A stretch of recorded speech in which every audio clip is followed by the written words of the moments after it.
We're so glad that we could make this happen. I mean, I feel like we were just playing around on the podcast, Right. And now this is coming to fruition. So it's so good. This is the first time we've done something in front of a live audience. We just wanted to have the opportunity to hang out with you guys. You know, your feedback and your energy for the podcast is really, really important.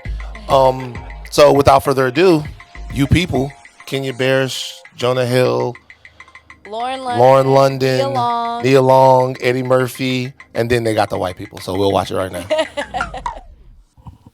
Where are we going to see this?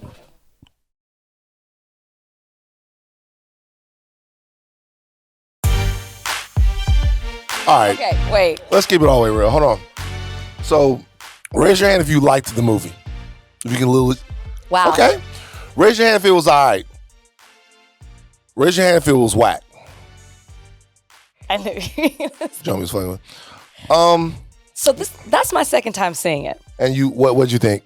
The first time I saw it, I either called you or texted you immediately, and I said, I don't think you're going to like the movie. Right. Second time I watched it, I'm kind of like, okay. It was better than I thought. Right. I want to know, because the first time I saw the movie, I saw it with a group of people, and it was silent. Nobody really laughed. Nobody clapped. But you guys did. I'm curious. Man, I'll ask you the first question. Mm-hmm. Were there any scenes, because the reason it was quiet when I watched it is because a lot of people were uncomfortable. And they didn't know. It was a room full of journalists. And I don't think they knew whether to laugh, clap, just have any type of emotion. Yeah. Did any scene in it make you uncomfortable? No. Well, this you. I mean, yeah, but the movie was trying to put you into that uncomfortable spot in order to then extract the comedy out of it. So, like, that's the whole thing. The movie is like not so much a story as it was a collection of ridiculous scenes that then led up to an end, which is fine. I mean, it's not like really, man, that shit was whack, dog. Like, you know, it wasn't whack, but it's like, I don't know. It was just all right, not great. It was cool. I wish we had a better movie. I wish we would have all gotten together to see Avatar, Way of Water, which is a singular cinematic experience that you guys would have all left change. Let me tell you what happens in this bitch. So they got a fucking whale. We are not doing this. That can talk to like the other whales, and he's an outcast. And just at the end, when you think he's fucked up, whoosh, right into your face. You know what I'm saying? That's cinema, as Jomi would say. This was cool. It was cool or was it whack? Which one? It was whack. It definitely wasn't a love story. You didn't like that. They kissed like one time. Like the chemistry between them. You want to see them fuck. Well, no. Whoa. Is it what? You didn't get enough Jonah. Look how he's looking at her. You didn't get enough Jonah Hill. What? But I'm curious what you think, Rachel, being in an interracial relationship. You mad you didn't get to ask that question? No, I knew it was coming. I just feel like there was no chemistry between them, and I feel like it's bad enough when you are two black people getting together, your parents are driving you crazy when you're getting married. Like, you're into that person, and you are like fighting because you're into that person, and they had no chemistry at all. So Rachel, what was it like to marry a white man? Okay, let me answer your question. What? Funny. I struggled with the love story too. And I think because it wasn't believable, and I'm not saying because it was Lauren London and it was Jonah Hill, they seemed to get along, but they seemed like homies more than they seemed like there was a level of intimacy there. It just, the feet, you know what I mean? We were supposed to watch them play feet and think that there was a sexual encounter after that. That didn't really sit well with me. And also, being in an interracial relationship, now my husband's not Jewish, and I know that the whole look at you, the whole thing in this movie is Black and Jewish relations, so it was different. But I didn't have these type of awkward, weird conversations. Yeah. So I can't really relate to what it seemed very forced and that they were trying too hard to create these awkward moments. So it didn't relate to me in any way necessarily being in an interracial relationship. But I agree with you. I thought the love story was not believable in any way. And I'm pretty convinced that the kiss at the end was CGI. Wow. Let me be serious for a second. So I have a fundamental issue with something that's like going on in films now. The movies that I used to watch back in my day, the movies that I would watch growing up and the movies that I really came to love were films that were about people that were in situations. And you understood who these people were and what their motivations were and what the point of the movie was through story, right? I was in a screenwriting class one time. The guy was teaching a class who had written Beetlejuice, and he would say that every single time. He's like, I wrote Beetlejuice, nigga. And he showed me this scene where there was no dialogue in the scene, like zero dialogue. But before this person is leaving their house, they put on a sweater, then they put on a windbreaker, then they put on a larger coat, then they put on like a hat, then they put on a scarf, then they put on all of this stuff. And when like you open the door, you see people outside in bathing suits. So just from that scene, you know that there's something in that character that tells you. You don't need to hear somebody say, "Oh, he's so off." Like they show it to you. And I think a lot of times what happens in movies like this is they start preaching to you and start saying, "Hey, you're black, but I never held that against you.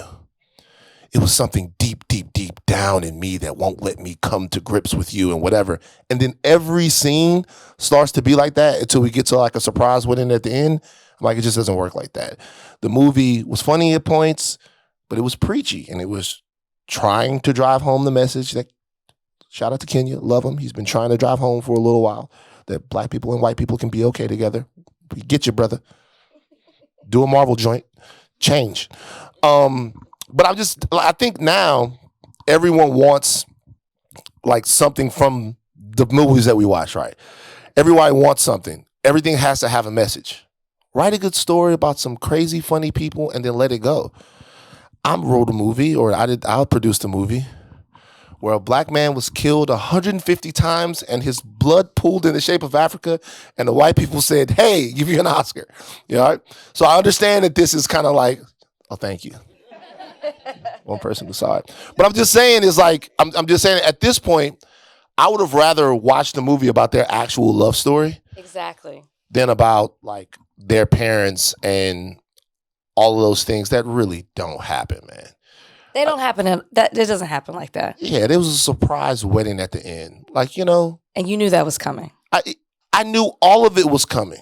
Let me ask you, this movie was written 3 years ago and filmed 3 years ago, and they didn't change any of it based off of what has happened, you know, with Kanye and everything else. They actually thought that the movie was going to get canned because of everything that was going on. And still, despite all of it, they kept the script original as it was. Were there any parts, I'm curious for you guys, that you thought maybe they should have changed? Maybe they should have taken out? Because there's a moment when everyone laughed, and I thought people would like clutch their pearls at this one scene. When they said that they needed to make the ring look more Holocausty. Oh. And they needed to dirty it up. All of it was very like intentionally corny, intentionally you knew it. Holocausty. All of it was intentional. I think what intentionally Holocausty. All right, that was nice to meet you guys. Cut the lights off. Y'all ain't about to get me out this motherfucker. Hey, cut that shit. Richie. all like it was just to make, because I never felt it uncomfortable. Never? And through that whole movie, I was really stuck on Lauren London and the Nipsey Hussle, and I was like getting emotional just seeing her. But I never felt uncomfortable. I never felt like I thought it was straight up just trying to be, maybe it would have made white people uncomfortable. I think Probably did make white people, but intentionally to make them uncomfortable. It was cool. And it's hard to bag on the movie because you want to see her do well. And that's another thing. Like, it's so good to see her. You know what I mean? Great in it. Yeah, she was really good in it. She was really good in it. you got Eddie Murphy, man. Let Eddie cook. I don't know. But he didn't want to. It was cool. He was supposed to play the role of the reserved, more serious. Like he enjoyed that. He got to be something different. That's the role he wanted to play. Yeah. They burned his goofy. You know what I'm saying? It's like, it's like, okay, cool. Y'all got questions? Spit them out. Let's go. What are we talking about? Q&A. So Rachel, at the very end, how do you hear your apology rating for the apologies that Ashleigh gave? That's a good question. Now, these were good apologies. I don't know if everyone heard the question, but he asked, what's my apology rating? These were good apologies. Mm-hmm. I would give these north of 7. Somewhere 7. 8, maybe even a 9. These were good apologies. Have you ever heard a 10? Like, is there an apology? Ooh. I haven't found one yet. Y'all think about that. Like, what's the best apology we've ever heard? I gotta think about that. Who gave the best apology? But these were good. Who think about that? Of course, they were scripted. The best apology is what? You've been watching Fix Your Life. That's a good point, though. It is a good point, but like, we can't really go by that metric because we don't be like in a nigga life every day. We need to know the Notes app. Who gave the best Notes app shit? Who came back and said, I'm the best? Who's the best apology? Who else has got a question? It can be about anything. Doesn't have to be about this movie. I'm ready to put it behind me. They came for the movie. You have a question? I'm ready to move on with life. At the top. Okay.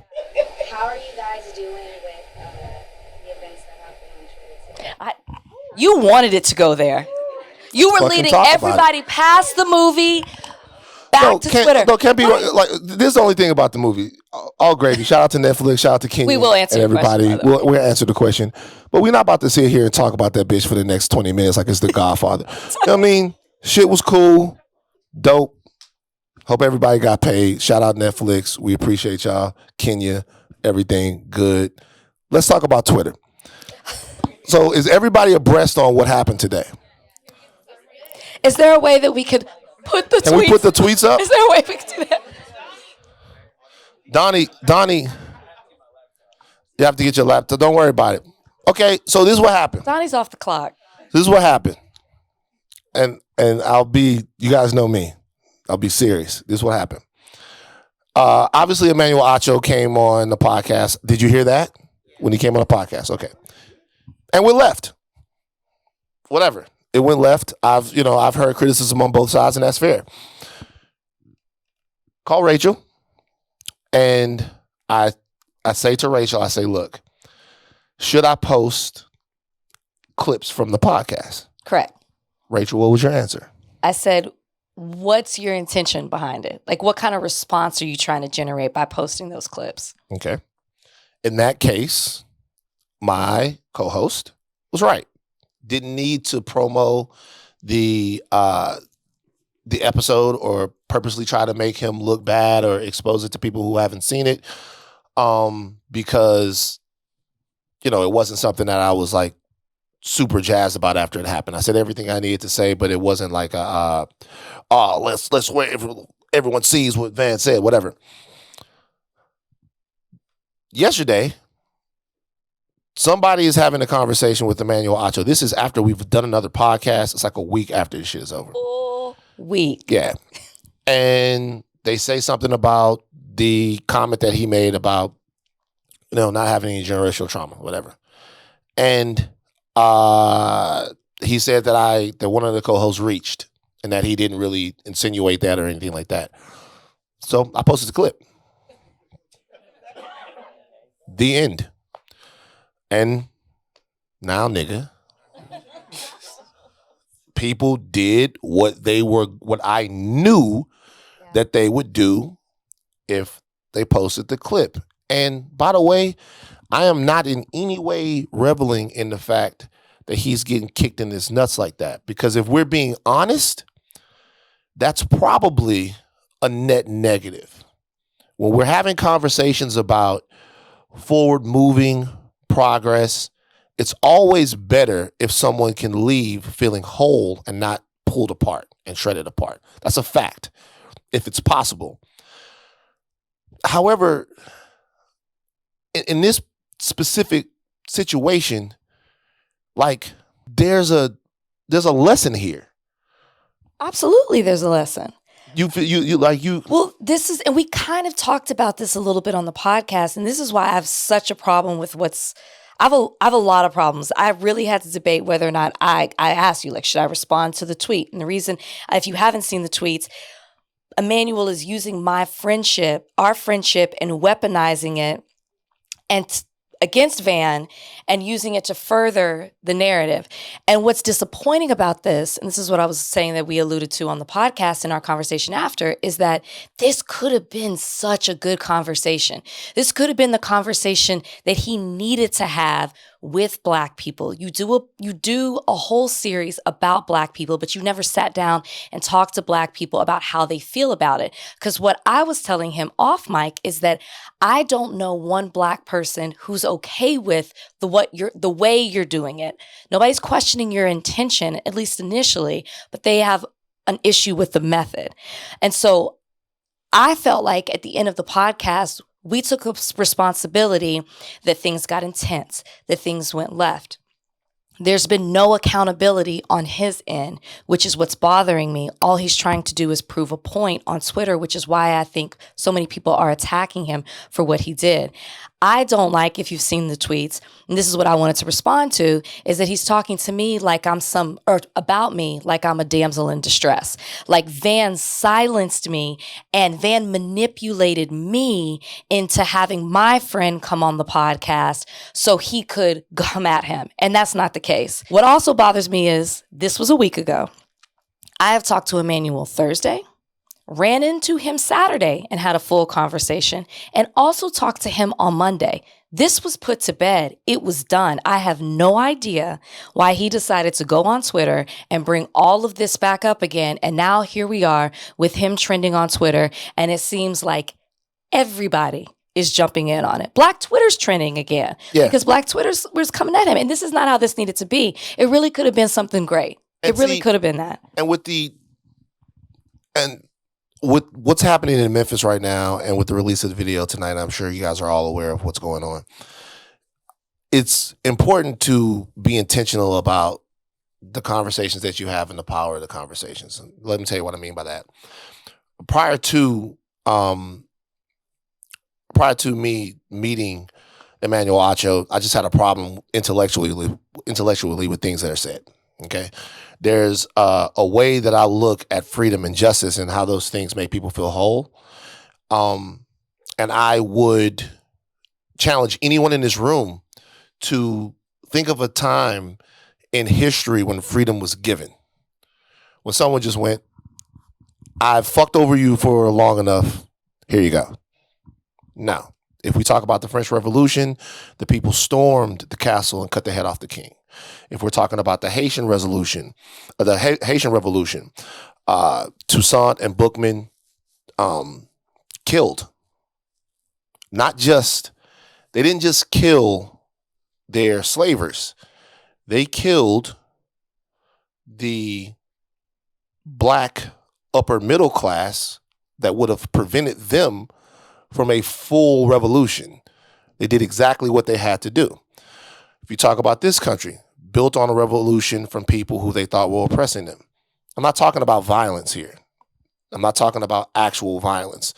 What I'm talking about is an understanding of what it takes to wrestle freedom. And anything short of that is a half measure. And that's a fact. And it doesn't matter whether or not it just is. History has rewritten stories of people that had peaceful methods, and they've made it seem like those methods were non-confrontational. It's not true. It's just not. And so prior to having the conversation with him, I just thought he was a guy that thought he was going to hold hands with enough white people to end racism. And that is quaint in a way. It's like almost kind of like, you know people like that. The kids in high school that would wear those khaki hats curved like that and hang around with white boys. And, I used to always judge them. I'd be like, nigga, what you wearing that for? But after having had the conversation with him, and after all of this, I don't think, I'll be honest with you, I think he's 1,000% full of shit. Like in every way. I think he is brilliant because he recognized the hole in the marketplace after the death of George Floyd, and that hole in the marketplace was someone to pat white people in the back when everybody in the world was, when I say white people, let me be more specific. Pat white supremacy on the back when everybody, because I don't want to individualize, we're talking about systems here, when everybody in the world was demanding answers. And I thought that there would be more substance to a conversation with him because, look, I've been on television for hundreds of hours. I've said thousands of words. There's nothing that strikes at the core of my intellectual belief that you can question me about that I can engage you on. Yeah. Nothing. Yeah. Well, it's never been challenged, not publicly at least. I can't speak to any private conversations that he's had, but that's why this could have been so great. It's never been challenged publicly. He's never been questioned. He's never had to face the conversations that he's had. He can always speak to it in the exact way that he was speaking to us. You get more bees with honey than you do with vinegar. And some people will take that. That wasn't the type of conversation that we were ready to have. This is what I will say, because I was there at the beginning when he started Uncomfortable Conversations. Okay. The intention at the beginning, and I know because I was talking to him, that first video, he wasn't trying to solve racism. He really, I don't like the way you're looking at me. He really was trying to just talk, right? What he didn't anticipate is that it would take on the life that it did and people would respond that way. And then I believe he got in over his head, and he was not equipped to have those type of conversations in those circles with those people. And that's why I asked him to go back to something that you were saying, right? If the goal is the same, right? If the goal is the same for freedom, to end racism, to get to a better place, the last question I asked him was, here we are 2.5 years removed from when you started Uncomfortable Conversations. Have things been better? Have things gotten better? How have your conversations helped? And if they haven't, then either they need to stop or you need to restructure how you're having these conversations. That's what I wanted him to see. Like, can we talk about that? If your heart is pure, if that is really your intention, if that's really your goal and you're not accomplishing it, well, we got to start over. But you don't think that that's his goal, which is what you're saying. And because I know what the original idea was, how do you get back to there? And I think we're so far removed from it, I don't know if we ever can. I want to make it a bigger conversation now so we can stop harping on one person, but I just can't get this image out of my head. It's 2020. He's seen everything that's going on. He's in his fucking home gym. He's like, fuck this shit. That's not what happened. I got something for these motherfuckers. Ain't nobody ever tried this shit before. I'm the man. Emmanuel, what are you doing? I'm on 400 push-ups, dog. I'm going to talk to these motherfuckers. What color should the background be? Let's take everything away. Let's make it white. How you gonna be like, I don't want to harp on one person and then do this whole thing? Let's make it white. Drop me into the middle. Uncomfortable Conversations with a Black Man. Should we say nigger? Is that too much? Everything they say about me is true. I'll just let y'all know. Everything they say about me is true. I'm emotional. I'm angry. I get super mad when I read y'all comments, super pissed off. Like what? Who's in the Reddit? Who's in the Reddit on here? Who's a soulless jackal? Don't be scared. See, that tells you something right there. It's good people. Everything they say about me is true. I'm not the guy. I'm not the one that's going to ever be, it's not going to happen. I'm not going to be the one that's going to be someplace and lead a revolution of people or be an activist of any specific importance. That's not going to happen because I just get mad. I punch the wall. I come back and I go, fuck you and the deal. But the reality is for me, all of this stuff is real. My mind is got so many cobwebs in it that I don't get a chance to distance myself from what's happening. I don't get a chance to not over engage in every single thing. Kalika's right up there. Say hello. Everyone say hello to Kalika. like Kalika knows. I'll sit down and I'll be like, oh, I want to know how a plane flies. And the next thing you know, I'll just be on the couch with Bozeman. It's like the 15th video of watching planes fly. And it's like people landing all over the world and stuff like that. I just get into it. And to be honest with you, because of the fact that we've been at home, I've internalized Black trauma like that. I mean, I've like the people that raised me was talking to my mom today, like the people that raised me was old people, like from South Louisiana that were just intimately acquainted with their second-class citizen status, who taught me how to navigate a world where your skin was like a mark for death. Like you drive by plantations and they're like, oh, these hang niggas from trees like that. And you're talking about like, you know, this is the hole that my Big Papa, rest in peace, Big Papa, he had a house, one of the first Black landowners in South Louisiana, and there's a hole in the middle of the living room where you can go down there if the Klan comes. Like if the Klan comes, boop, pop the thing, go down there, hang out. It's a pistol down there until they leave. They burn everything up. They do whatever they do. So, like, there's terrorism. It's like, it's real. So we're going to talk about it. I'm not any better than Emmanuel Acho. I haven't, like, no conversation that I've had has made anybody change. Like, we've all been talking. We've all been talking and doing the best that we can, and it's worse than ever. But it's just the one way that I know doesn't work. The one thing that I know doesn't work is trying to appeal to the better nature of your oppressor. Like we could try boycotts, we could try getting together, we could try to make our way out of it, we could try to art our way out of it. Art has been incredibly, but the one thing I know doesn't work is just to go, please stop.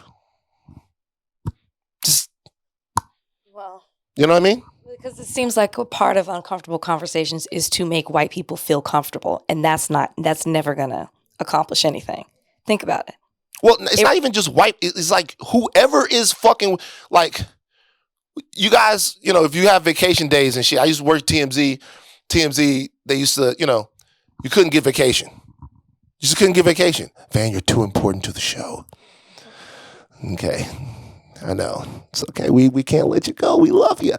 You know, go in there and try to ask them, yo, seriously, like, this is really important to me that I could be like, can I please have this off? No. You have to be to a certain point where they feel like you're going to fuck them over. Like when I became a big deal, I'd be like, fuck it, I just won't come to work. I ain't got no Van on the TV show and I'll stay gone. I need my vacation days. She knows. We're trying to go to Grenada, hang out with Charlamagne and them. It's like, they're not going to do it. You have to take what you want. You know what I mean? You have to take it. All right. We've talked about this too much. Anybody else got any other questions? What? Well, okay. I know we talked about this too much, but I do want to say, one, I do appreciate you challenging him because y'all know when you have a platform, you're accountable and he has people listening to him. And this is dangerous. The things he's doing, I feel like are very detrimental. I saw one of the tweets, he said the word hostile, I think, basically calling Black people hostile. So I feel like somebody needs to do something because he's out here with this narrative and it's harmful. So Rachel, I appreciate that. Thank you very much, sister. I appreciate you. Give her a round of applause. Rachel, your friend, you have the best intentions. Fuck that shit, man. Everybody I bring on the podcast gets criticized. I bring on, like, the people I know is real niggas. You know what I'm saying? we should talk. Well, no, that's how he came on the podcast. I know that's also something that was going on Twitter, and he was like, he was duped and he was tricked and he lured, I believe was the word that he used. The bottom line is we had already put this to bed. That nigga 240 pounds. We have put this to bed because it was a miscommunication. He knew, like, we thought he was coming on for one thing. He thought he was coming on for something else. But what you don't know is if you listen to the podcast, we really haven't talked about him in a positive way. And I have always called him and given him the heads up of like, listen, this is what we talked about on the podcast. So he knew where we were coming from. But the reason he came on is, I don't know if y'all remember this episode where Van was like, I'm tired of getting kicked down because of my friends that come on and do reckless things on the podcast. I'm only having Rachel's friends come on. He was like, bring out one of the Achos. So that's how we got Emmanuel. And then that's how we got Stephen A. Smith, which was a great conversation. Let's keep it all the way. Night and day. It was an example of how things should go. You can be on, let me ask you this. If you hadn't had the conversation with Emmanuel, do you think you would have been as calm with Stephen A. Smith? So there's a thing about Stephen A. Smith. There's an authenticity there. And that's the thing. I was with Cap this morning. I went and saw him, and there's like a real. It's very important for me for Colin Kaepernick to play in the NFL again. It's very important to me because it's a loss to me that I don't feel like the culture needs to take. I say that to say that Stephen A. Smith was someone who stood in the gap. It seemed like for that, right? But he's confident and he's real and he's there for it and he's not a victim intellectually.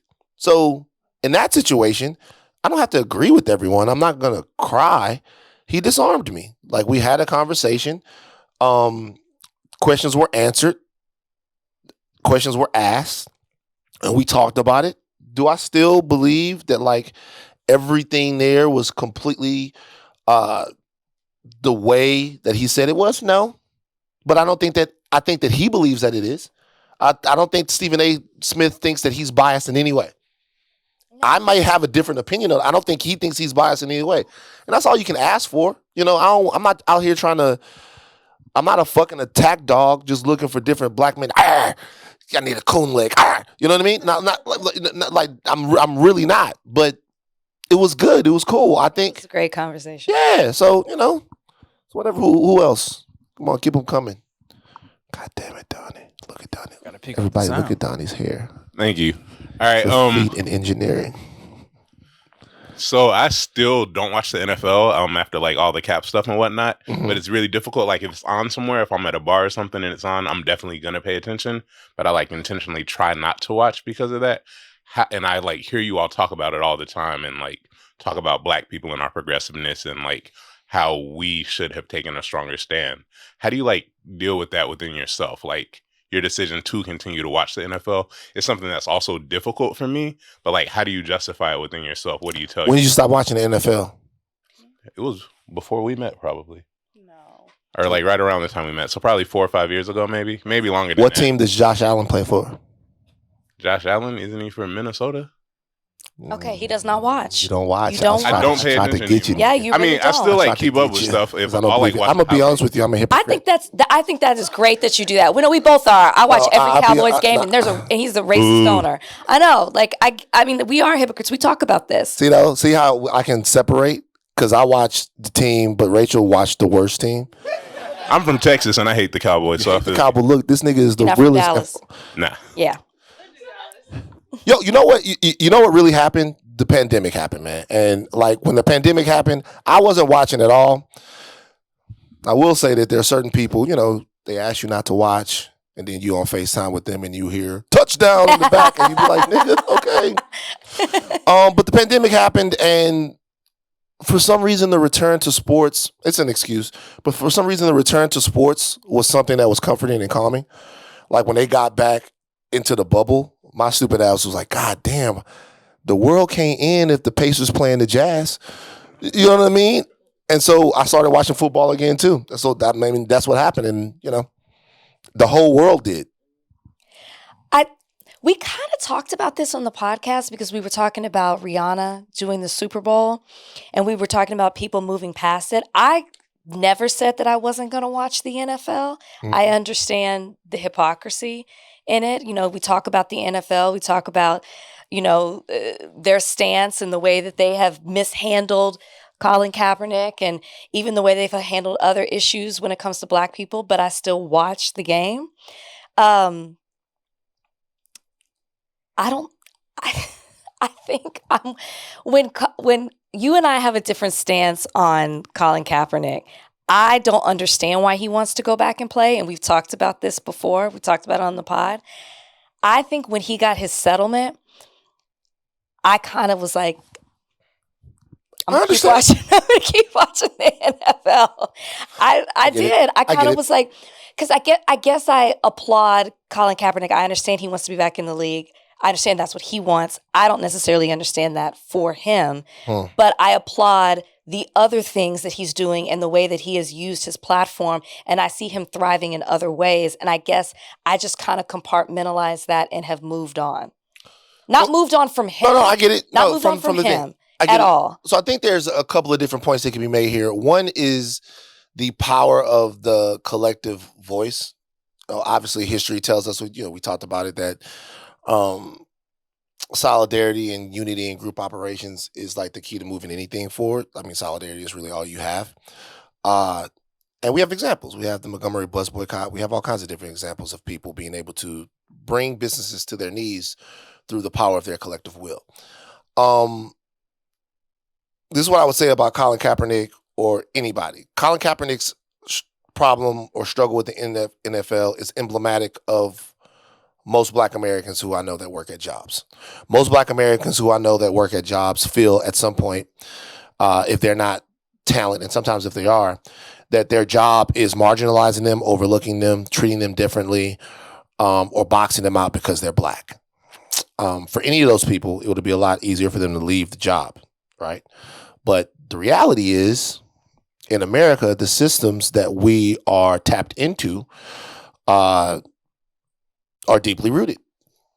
There's not one industry in America that's not racist. 0%.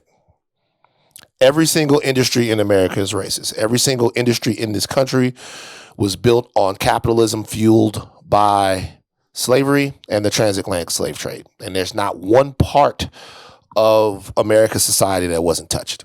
That's the newspapers you read. That's the convenience stores that you shop at. That's the food. That's pharmacy. That's all of it. All of it comes from the blood of Africans. 1,000%.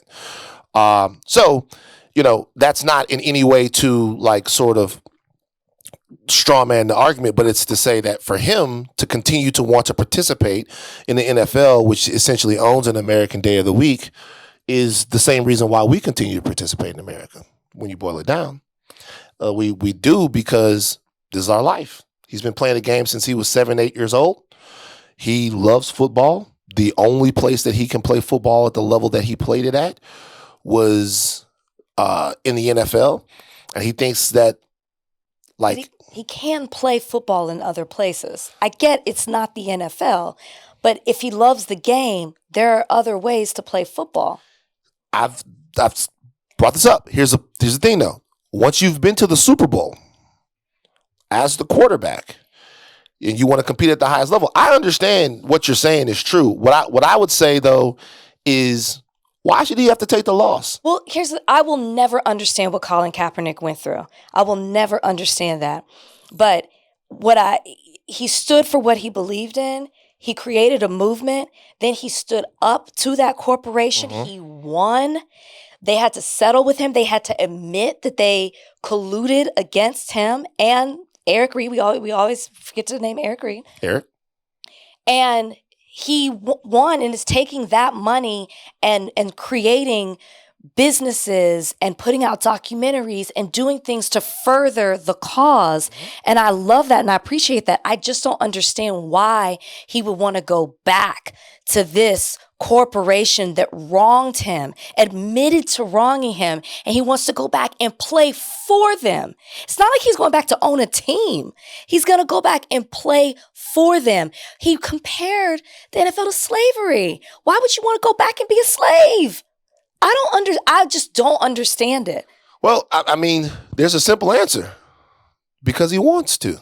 Okay, so let me tell you what I mean by that. Let me tell you what I mean by that is that there's the part of the thing that we're all talking about is the want to. Like part of what we're talking about is what you feel like you need to do. Like part of it is the want to. Part of it is just in my estimation, and we'll have them on and talk about it. Part of it, in my estimation, is just also stubbornness. I shouldn't have to give my career up for bringing awareness to the slaughter of Black people. I shouldn't have to make that trade. He shouldn't. And I also think, for me, that's part of the thing that kind of gets into my brain because, as I said with the whole thing when we talked to Emmanuel, is that like there's a laundry list of people who have stood up for not just black people, but just poor people, anybody that had less, right? And there are also a list of poor outcomes. The only way to start turning power really is to change that. Fred Hampton is talking about wherever there's people, there's power. Yeah, but whenever there's people that want to be powerful, there's power. Can I ask you this? Yes. So if Colin Kaepernick wants to be back in the league, should we stop watching the NFL? You don't have to. Well, I haven't. Yeah. But Yeah. I'm just saying, if he can go back to it, can we start watching it again? No, I mean, this is my thing. My thing is, I think there would have to be some, when you're doing something, there have to be hard lines and you have to simplify things so that people understand them. And anything that's in the weeds gives people an out because we're talking about hardship, right? If I'm going to ask you to walk to work and you work as a bus driver, I'm probably not going to walk to work. You know what I mean? So when you're looking for something like that from people, it probably has to be a little bit more simple. But to me, I think that it's incumbent upon people with platforms to understand that his struggle to get back into his life's work is not just one man's struggle to play football again. It's one man's struggle not to be professionally executed for leading a freedom movement. Right. And to me, that's more important. Hey man, like I don't have any problem with watching football. At one point I was on that, but I think there's still things that can be done to help him get back on the field. And I just think for people to say he took a settlement, he was in a workplace dispute with the NFL. The workplace dispute, he got some money. I'm glad that I don't know how much it was or anything like that. But I just think it's important that he plays again. I do. Anybody else got questions? Let's take two more. We got one right here. Two more. Yeah. Thanks for hosting, by the way. I appreciate that. One of the questions I have, obviously the conversation around Emmanuel Acho was very nuanced. There's a lot of stuff there. What would it take to have a conversation again in 6 months, 9 months, 12? What would it take? We talked about this. Van is open to it. Yeah. I say no. And from my conversation, and I haven't talked to Emmanuel today, but from my last conversation with him, he doesn't want to either. Okay. And I just, to answer your question, I don't see it ever moving past where it is right now. And that is very evident in the way that he's responding to things on Twitter. When I talked about we took accountability and, okay, there was miscommunication. Oh, it was a little intense. Maybe Van shouldn't have said that or whatever. We did that. On his end, there's no meeting us in the middle. So I just don't ever see how there can be a meaningful conversation unless both parties are willing to come to the table and have a genuine conversation about it and be open to how do we have this productive conversation about some of the issues we have with uncomfortable conversations. I just don't ever see any type of concession coming on his end. And I'm saying this as his friend because he likes to throw that out a lot. So does Van. As his friend, I don't see him doing that. I just don't. Not after the behavior I saw in the last 24 hours. So for me, it's not a big deal at all to have the conversation. I would put him back on the podcast, or I would be down for him to come back on next week, or I don't care. So, and another reason is because I don't think that I'm any better than him. Like, I worked at TMZ for 9 years, basically 10 years. And in the 9 years I was at TMZ, look, there was a time when I first got on television and I was happy to be there. And I was happy to be the black guy on TMZ.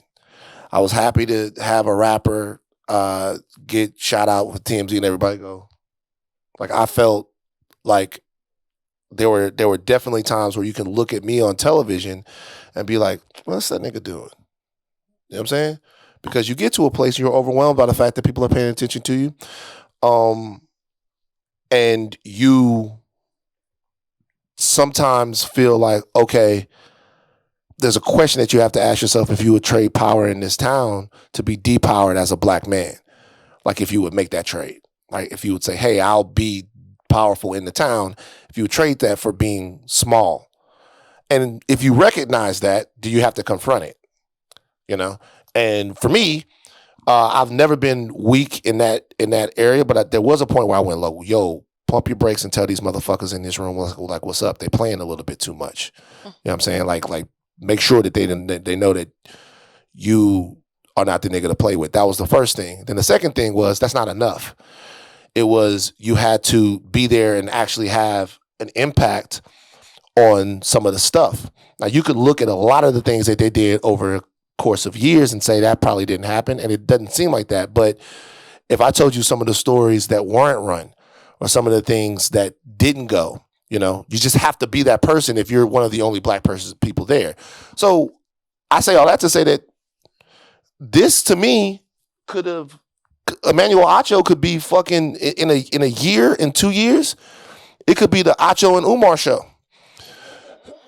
It could be Acho and Umar, like going around. Like I don't know what his future holds. I can't judge his soul or what he might be. He might in some way he might be doing his best. So I don't have a problem with that. But right now it's on the fuck shit, and it really doesn't seem like he wants to hear any criticism on it or even have any uncomfortable conversations. So it's a dub. But I would have no problem bringing him back, and no problem actually like having a conversation about what went wrong the first time and trying to get to a better place. But both people have to do it, and that's the problem. Yeah, I mean, cool. Run the fade, nigga. I'm just joking. It's a joke. It's a joke. It's a joke. All right, last question. All right. When are we getting Animal Games back? Oh, wow. Donnie's been working on it. Donnie, is there an update? Stay tuned. Very soon. Why y'all acting like Animal Games is fucking detox from Dr. Dre? It's a segment we could do like right now if we wanted to. No, like we could eat like what Donnie, what's the hold up with Animal Games, dog? To be real with you, sure. The plan is for Animal Games to come back in February. Oh, because we have a special treat with Animal Games. Exactly. There's something in the books that we got in our back pocket that we're going to release in February. Do you know what this is? You were a part of it. What are you talking about?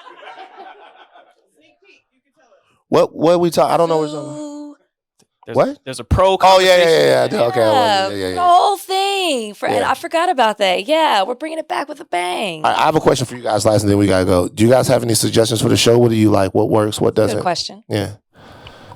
Without wearing t-shirts. First, you got to take off that 49ers. Like that's disrespectful right now. Wait, bruh. You gonna let her talk?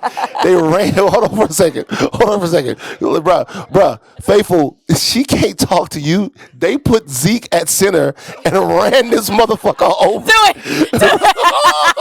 Like she can't talk to you about the Niners, dog. To tell her like they embarrassed That's when I should have stopped watching the NFL. Was that game? Don't put the people you love at center. That's I love Pollard. Right.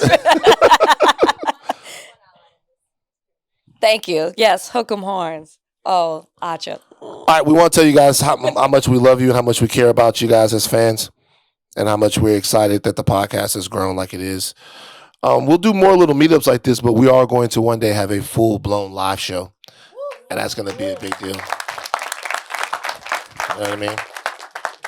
Come out there. Maybe that's when. What? Maybe that's when we'll bring Acho back for the live show. Maybe that would be great. Yeah. We'll definitely have a special guest. Yeah. But this has been fun. I feel so comfortable talking. I feel like we've done this before. Like we've been doing this, right?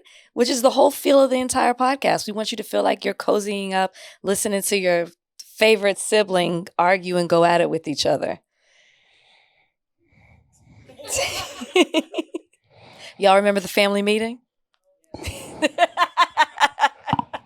It's funny. That was like That was a real Kalika. thing. That was a real thing. Kalika, how hot was I about the family meeting? You're pretty hot about the family meeting. You didn't appreciate it. And then the thing I love about when me and Rachel get into it is we never do a post-mort. We get into it on a podcast, and then on the next podcast, pretend like it didn't happen. And people on the Reddit are like, are they going to address it? Fuck you guys. We moved on. We moved on. But no, this has been great. Give yourselves a round of applause, Thank guys. Thank you so Thanks for much for coming being here. Yeah.